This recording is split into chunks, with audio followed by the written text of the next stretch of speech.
Have you ever been in a situation where you notice yourself acting or saying something that you feel completely isn't you, and you only realize that after the fact of you having already said or done whatever that thing is?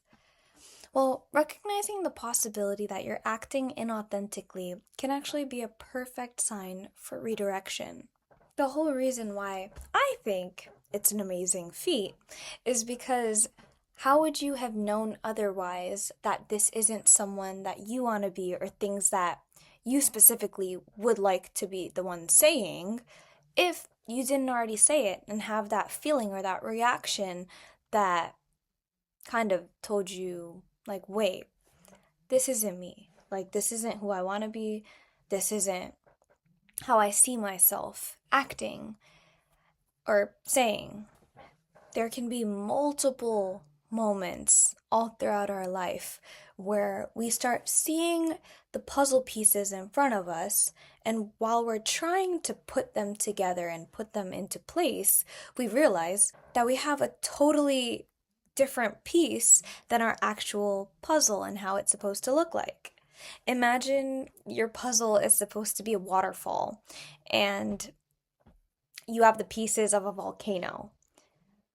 Unless it's a volcanic waterfall or something along the likes, maybe you're in Hawaii, those two don't really add up together. And that's probably why you feel a way or you have an inkling of a suspicion that this isn't who you want to be and that you would like to act differently.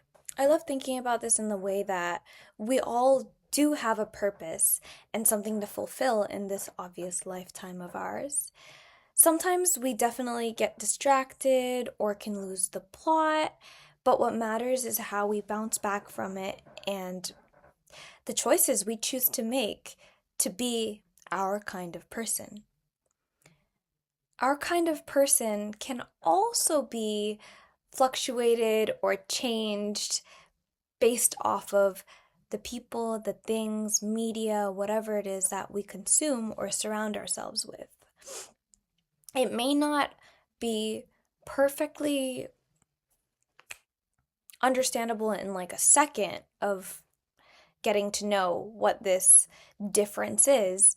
But if you look at the bigger picture of who you're surrounding yourself with and how differently you might act around different groups of people, that doesn't necessarily mean that you're fake. You're just using your tactics for not feeling out of place and trying to fit in with the group and mold yourself. If anything, it's like almost a survival instinct to be doing that. I really like to view life as a bunch of butterfly effect choices that have a huge impact on where we end up being in our present moment. If I was at the grocery store and I see someone drop a bunch of their groceries in the front of the entrance when they're exiting and I'm entering, I can make that choice of whether or not I want to go up towards this stranger and help them out, get their things back in their cart, or if I can completely just ignore it in that moment and go on with my day because I need my groceries and nothing's going to stop me from getting my groceries. That who knows, what if that person ends up being someone that really appreciates your help and would like to repay you and your kindness in a very nice way.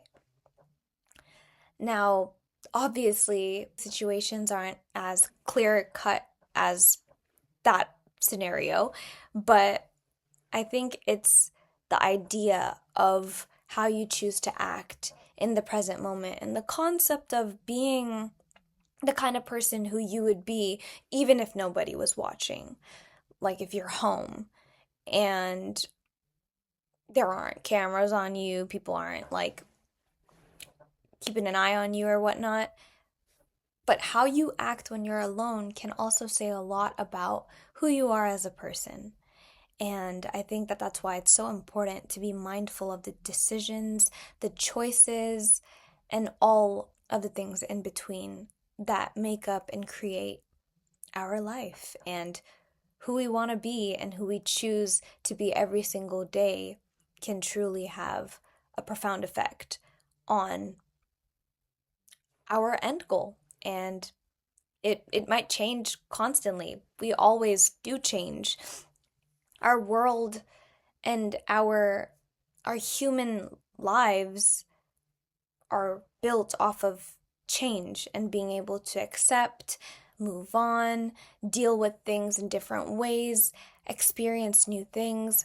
Without that opportunity of something terrible happening or something, a huge core moment or memory that takes place, sure, it could have a huge, profound impact on how you change as a person, but without that change, so many other changes wouldn't be able to branch out and happen. I really love to view life, as I said earlier, the butterfly effect, and seeing how so many different things could lead you to doing completely various things.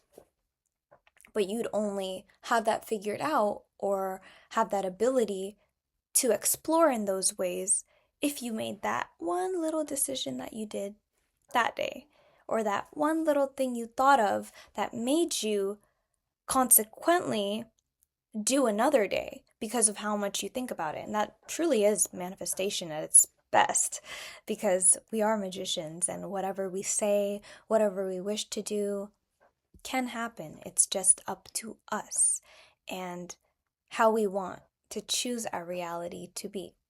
And that can always change. It's based off of how we choose to represent ourselves and be as a person in life.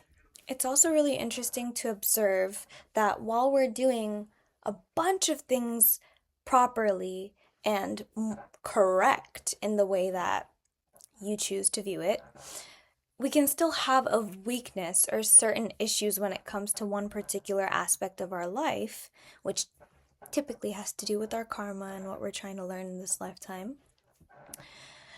We find that maybe that thing is controlling us, or we can't get past how to deal with it or how to work on it because it's just so intricate or unmanageable for us at that moment in our life or with what we have going on for ourselves. It's important to obviously give credit where it's due, and when we're really trying hard to act out of being our own authentic version, because once you give that credit to yourself and you start positively reinforcing that it's safe and it's okay for you to be who you are, do the things that you love, spend time with the people that you truly care about and that you can see are truly there for you in the way that you're there for them. Remember, give and take. It is very, very important. Don't try to keep watering the crops on a completely rotted, dead field, because at the end of the day, that field is rotten from the baseline, so you're not going to get crops out of it. Even if you're pouring so much water and good quality water, you have that really great quality water, but if you're watering crops that are destined to be frail and not provide you with as much abundance as you are pouring into it, maybe it's time to look somewhere else and search for something that will give you what you truly want. And you have as much time as the world will offer you to figure that out for yourself and figure out what it is that you want. The thing that you want, the things that you choose to prioritize in your life can continuously keep changing. But what matters is how you wish to view and perceive that thing in your life. And maybe it's going to be there for 2 chapters of your life, 1 chapter of your life, maybe even an inch of a chapter in your life. But no matter how small, short, long it is, what matters is the quality of how you choose to take that experience, take that, and what you choose to do with it. I truly do believe that everything happens for a reason, whether it's good or whether it's bad. What really matters is how we deal with it and what we choose to do. you'll be really surprised as to how the universe will reward you for being authentically yourself and choosing you. So continue to choose you in whichever way that may be, as long as you're in alignment with yourself and you're choosing love over fear. Always remember, alignment to enlightenment. I'm sorry about the big break that I took from making videos, but I'm back and better than ever, and hopefully I'll keep a consistent schedule because I have a lot of different ideas and a lot to share with you guys. So stay tuned and don't forget to like, comment, and subscribe. I will see you guys in the next one. Bye!